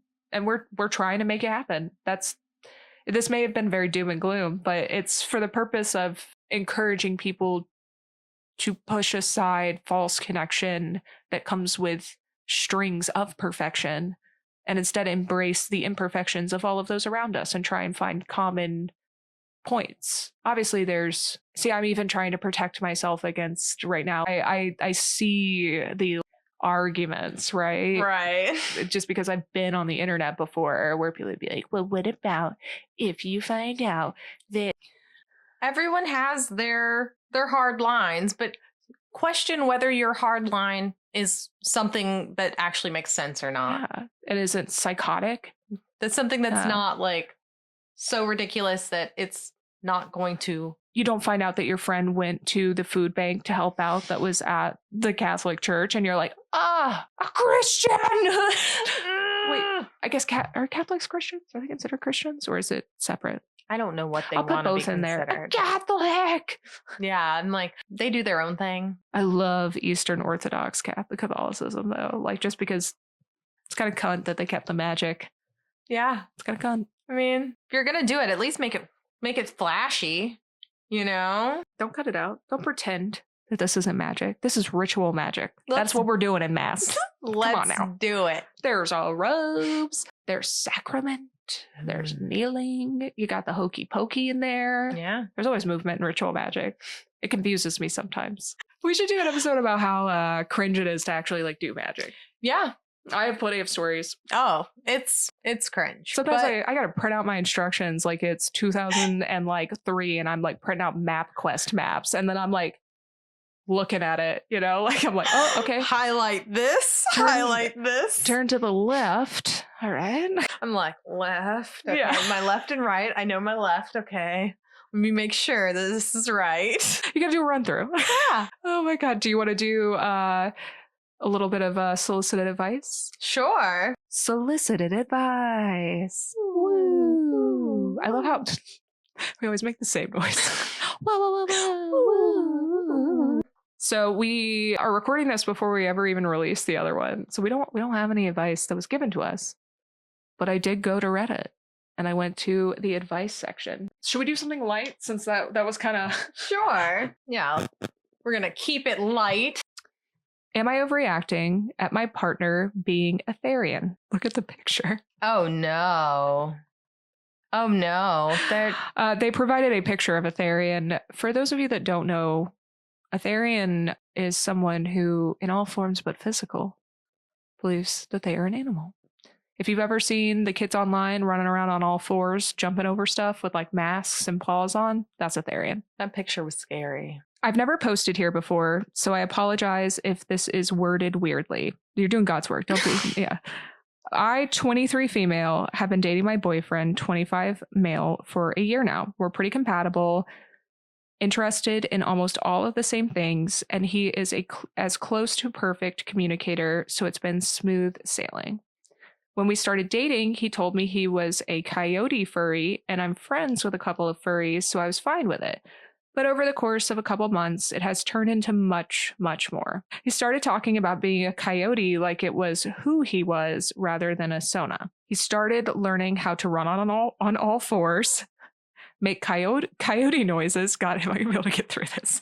Make coyote noises, talks about how he wants to be in the woods and run around on his hands and feet with paws and a mask on, and actually did that with some of his therian friends. When I asked him about it the first time, he said he's not a therian, but he knows I'm low-key against therians in the sense that I find it weird and unattractive, so I don't believe he's telling the truth. Now he has his own paws, tail, ears, mask, and is far too good at running on all fours, making animal noises. He tells me he's a puppy boy and is far too excited with using dog terms or wanting belly rubs. I just have the ick so bad, and my furry friends have told me that this is therian behavior and not furry behavior. But every time I ask him, he tells me he's not a therian, almost as a cover-up. I've always had the mindset of, yeah, I find it weird, but if it makes you happy, then cool. But for some reason, I just can't feel the same way about someone I'm dating referring to themselves as an actual animal. I just don't know what to do, because besides that detail, he's perfect for me. I don't want to lose a good thing if I'm just overreacting. So how do y'all feel about this? I'm going to warn you, you're going to watch this back and see all of the faces I made while you were reading that. I could not control my face that whole time. First of all, he's a therian. Is the therian in the room with us? Like, it's one of those where you're like, nah. If you walk like a duck, if you walk like a wolf, and you talk like a wolf, you're out here, whoop, you're a wolf, and he's a coyote. Oh, No, excuse me. He is a coyote. He's a coyote. It's more of like, yeah, I hate hearing those coyotes at night. He's gonna get shot. He's gonna be out in the woods, get shot. Better watch out. People don't like coyotes on their land. There is no season on coyotes. Kill them on sight. Better watch himself running on all fours in the woods. But I just feel like if you are dating someone and they say, okay, like I'm whatever, this is who I am, and you accept that. In relationships, people change. And you are able to, at that point, say, I'm into it or I'm not into it. If you're a year in and he's like, oh, no, I'm not a therian, but behavior is a language. Everything you're doing, hanging out with your therian friends, makes it seem like you're a therian, which is fine for you, but I don't have to be okay with it. Truth. Doesn't sound so perfect after all. He's perfect for me other than the fact that he thinks he's a coyote. Other than a huge part of himself, I get the ick from. He's not perfect for you. Yeah. He's not. You guys would be torturing both of yourselves. And then it's going to be the weirdest divorce court ever. He's hiding his personality and you're like over here like, well, I just thought I'd write it out because he seemed so perfect, even though he was doing all this stuff I felt was cringe. I'm going to go ahead and say I'm pro furry. Every furry I've ever met has been really nice. I partied with some of them at Dragon Con one year. They saved me from this weird dude. I was like kind of by myself. Some of my friends had gone to a long panel that I didn't want to go to. And I never even saw their faces. We got hammered drunk though. We were dancing. They were so nice. I'm pro furry. Amazing. But I am not pro therian. I obviously, if I like saw some therians at a park, I'm not going to be like, get out of here, you motherfuckers. Like I'm not going to pick a fight with people running around on all fours. But I wouldn't date someone who is a therian. No. I think furry, depending on how huge a part of their life it was, if it was something that they kind of did and they like to go to furry conventions or whatever, it wouldn't be a deal breaker for me. Furries. Now, if it was something that they were deeply like steeped in, right? Like if I felt they would be better served by having a partner who is also a furry and they wanted to bring it into all aspects of their life, then we wouldn't be a good fit. Therian, full stop. Absolutely not. No. I don't like it. It also gives me the ick and I just don't get it. I think there are a lot of girls who throw out their icks and they're like stupid stuff like watching a man walk uphill or something like that. This is one where I'm like, it would give me the ick as well. I don't get the ick really, but I saw that picture of him jumping in the air with that mask and those paws on and it did nothing for me. I'm like over here trying to like not like find a way to like crawl out of my own skin. I wouldn't have a problem with it if it was just an activity. Like if that's your like weird little hobby and you want to, go like run on all fours. Like I still probably wouldn't date you because I'd be like, that's horrible for your hands. And I just don't get it. But I also like wouldn't date someone that was into drag racing. Like if it was like a huge part of their life. Right. And like what they would really need is somebody to go to drag races with them. Or yeah, there's a lot of like hobbies that I would just be like, it's not for me. But it would be like a soft not for me. But that if it was just a weird hobby and you want to like wear a mask and run around or whatever, okay. But the whole like I am a coyote, I take umbrage with that. I don't like that. It's weird. You need help. Seek help. I just don't understand. Like, if you feel that strong about who you are, wanting to try and say, oh, no, that's not me, simply for the fact that you know that the person who's with you doesn't like it. I feel like you are purposely withholding the information at that point because you know it's not going to get the response that you like. Sometimes you just have to be honest and say, yeah, I'm a therian. You see me, bitch, I'm a coyote. Be yourself, baby. But instead, you're like, oh, no, that's not me. while doing it. And while you're putting it on. It's like that meme of the person like putting clown makeup on, you know, like while they're just, yeah. I mean, my advice to both of these people would be like, break up. Neither of you is a bad person. Neither of you is like a villain. Not yet. Give it another couple of years. It's going to get nasty in there. well, also it's like you're both young. Like, I know a year sounds like a really long time, but I can guarantee you will have wasted a lot more time sticking in this while he's like, oh no, I'm not a therian. When the early years in relationships are the times where like, yeah, like if you've been dating somebody for a couple months, you go sleep over at their house and you realize they brush their teeth in a way that makes you want to like kick a wall. That's the time. Yeah. That's the time to be like, you know what? This ain't going to change. But you also have to have a good framework of like, what are things that are reasonable to get someone to change? If it's you really can't handle it, you got to go. Therian is intrinsic to this person. They're not going to change. Sounds like he's having a good old time out there. And you can't expect someone reasonably to change something like that about themselves. Now, people do change within a relationship, and I do think a longer relationship has different parameters for what you are willing to accept. But you also have the intimacy that comes with being together for like 6-7 years.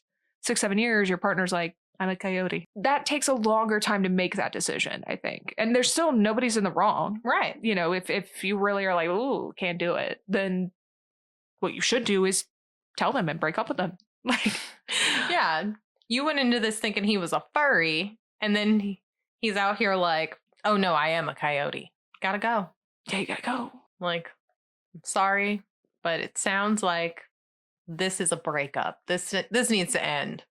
Yeah, everybody knows what's going on here. Yeah, it's like, you know he's a therian. He knows he's a therian. He knows he's a therian, but nobody's willing to actually address it because they know that it means the end of the relationship. Yeah, it sounds like the opposite of good communication. They're like, no, it's fine. He says he's not. So even though he's doing everything that therians do and he's hanging out with other therians, it's fine. He says that he's not, though. Like, girl. I mean, I guess they're young. That probably has to do with it, too. Blind. The young are blind. Well, I hope that she finds someone who is a little more on her page and him as well. Maybe he'll find a nice... What does a coyote look for? I was going to say a rabbit, and I thought that'd be mean because a mate. He's going to kill the rabbit. A coyote. A pack. He can find his pack. Oh. Therians, I do want to see some in the wild. I see a lot of weird stuff on hikes. I need that to be one. I'm going to be honest, if I didn't know what it was and I was hiking, and usually if I'm hiking alone, I have my gun because I'm alone. Keep that thing on me. Like, I'm not. You see some weird creature on all fours, like depending. Running. Oh my God. I might draw down on that thing. I would feel bad afterwards once I realized it was somebody just getting their freak on. But like, I would, if I saw somebody bounding through the woods, like on all fours in a mask with a tail and like paws on, there's a high reality that they may be looking down the barrel of a Glock, like, and me being like, what the, like, stop. Like, it would give me fight. I would feel like I was being attacked. It would do me psychic damage. Yeah, like this is hills have eyes behavior. You're not biting me. I've come across like nude photo shoots in the woods and people being like, oh, I'm so sorry. And I'd be like, hey, you doing your thing. I don't care. I've seen like, all kinds of, but if I were to come across a therian, I don't know that I could keep my cool. Since I know what it is, I don't think I would be as like I don't think I would draw my gun. I just like, feel like how close is it? Is because also remember, we're in the woods and you see this thing through the trees. He's like 20 feet away. It depends on how good. So that's true. Some of those therians, that man, real animalistic. Okay, some of them are like they're shaking and baking on all fours. Some of them not as good. And now now thinking about it, I can't decide which is worse, because if they're kind of like jerky, they're not good at running on all fours. That might be scarier because that's giving horror movie. If they're good, I might actually think they're an animal for a second. Yeah. Therians, weigh in. Has anybody ever drawn their gun on you when you've been running around? And do you see that as like a sign that you're doing things right, that they thought you were an animal? You're like, I'm onto something. I'm doing this right.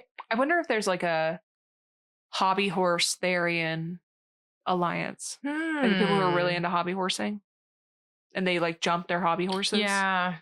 Yeah.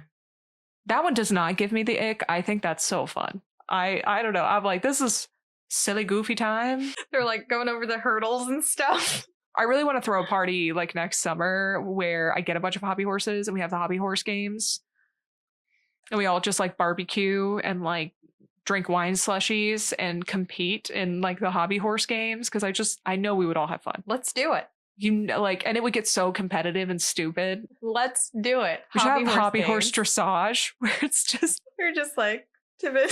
we could have hobby horse like BB gun, like where you have to ride the hobby horse, but you got to shoot the BB gun from the. We're big BB gun people at the tattoo shop. Take our BB guns very seriously. Sounds like a good time. I'm down with silly shit. 2026 games. We got time to plan it. We gotta have outfits. Oh, for sure. Gotta have outfits. I'm having like a full ref outfit. I want like the stripes. We have those. And the black pants. I'll be like, my whistle, cards. Should we have bedding? Yes. This is the whole thing now. I mean, things at the shop evolve to betting often. So Den of gambling. It's a gambling den. Connect 4 no matter what. I truly do love like these sillier aspects of human community. Like that's the thing is I am down. Like part of me loves that these Therian kids are out here just like putting on all fours, being themselves. But also there's that taste of are you okay? Because you're not a coyote. Is this silly goofy time or are we having a mental break? Yeah. Because the furries, I will say the furries hold the line. Like they're very serious about it. Like they're like, these are personas. This is something we do, but like I am a person inside of this suit. And they take a lot of time to exclude like actual like zoophiles like from their ranks. They're like, we're not with them. That's not what we're doing. Yeah, I think it's harmless in the way that it's like cosplay. Yeah. It's like playing a character and then taking the character off and you're yourself. And there are the weird people in cosplay who like are acting a fool because they're cosplaying a villain and they're like, well, that's what I don't watch enough anime. Who's an anime villain? I'm the wrong person to ask. That's what Majin Buu would do. He would. This is an old cut. This is Dragon Ball Z cut. Majin Buu would punch you in the face. Like, just get out of here. You're not Majin Buu. You're just dressed like Majin Buu. It's not that serious. You are you, playing a character. But no matter what, I mean, even if you want to put on a mask, you want to run around, find your people, but don't lie to your girlfriend. And girlfriend, don't lie to yourself. Yeah, it's like you know what's up. And you're over here just being like, it's fine. It's okay. I find that a lot of the stuff I see online, though, it's like, it's clear as day, right? I think also sometimes you're writing something like that out and you have the clarity to be like, now that I've said this out loud and I'm not just like trying to make sense of it in my head, this sounds pretty crazy. Therians sound off. Well, we've had quite the episode today. We've talked about AI. Technology, community, Therians. We've lamented about the human condition. But we always want to leave you with hope that there is common sense out there. Yeah. And we hope to be showing you that it exists. It's out there, even in a spiritual sense. Yeah. Doesn't have to be so silly, goofy, or serious all the time. You can blend the two. Be yourself, even if you are Therian. Then be yourself as in your human form. Yeah. I mean, you wear your sick coyote mask if you want to. Just don't delude yourself into thinking you're an animal. It's just, I don't know. Like, what if you're in a huge group of Therians?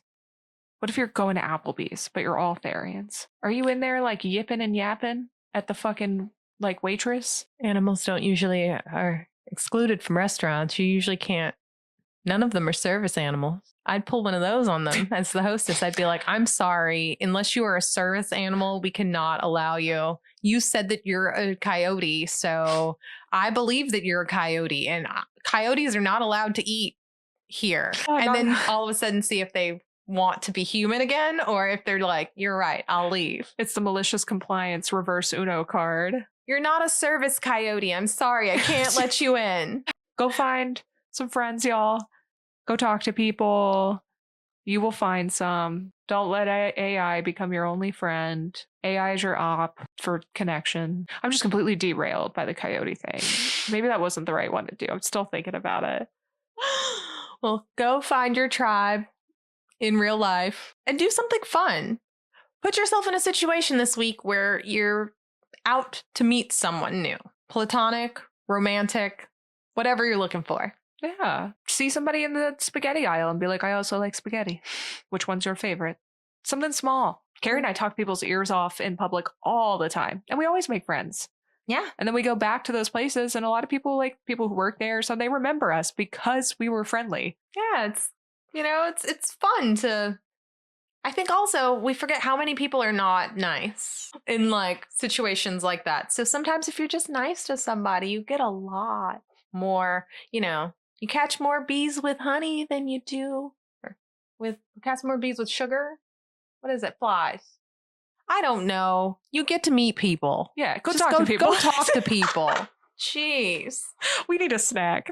Our blood sugar is low. Thank you for snack. listening. You can catch us on Instagram, TikTok. We'll get good at this. Instagram, TikTok. Email us. Apple or Spotify. Yeah, up top. Woo! We did it. Well, thank you for joining, and we will be with you next time at the Liminal Lair. Yeah, we're gonna go get a snack. It's snack time.